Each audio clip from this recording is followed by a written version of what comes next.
சார்பாக ஒரு சின்ன கவிதை என்னால் முடிஞ்ச எனக்கு தெரிஞ்ச அறிவுக்கு எழுதியிருக்கேன்.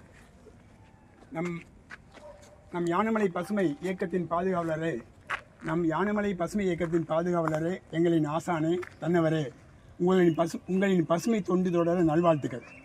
நம் ஒத்தக்கடையை பசுமை வளமாக மாற்றும் தங்களது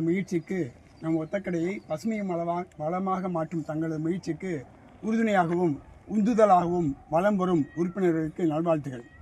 அவரவர்களுக்கு உள்ள வேலை பணிவிலும் வாரத்தில் ஒரு நாள் விடுப்பிலும் சிறுவர் முதல் பெரியோர் வரை தவறாது அயராது பசுமை வளம் சேர்க்கும் அனைவருக்கும் நல்வாழ்த்துகளும் பாராட்டுகிறோம். வாரங்கள், மாதங்கள், வருடங்கள் பல கடந்தும் இன்றும் பசுமை நடைபோடும் கிரீன் ஃபவுண்டேஷன் நல்வாழ்த்துகள். பல துறையை சார்ந்தவர்கள் ஒருங்கே தொண்டு செய்யும் ஆர்வலருக்கும் சமூக சேவர்களுக்கும் தங்களின் பணி மென்மேலும் சிறப்புற வணக்கங்களும் வாழ்த்துகளும். என்றும் அன்புடன் ஜெயபாலன்.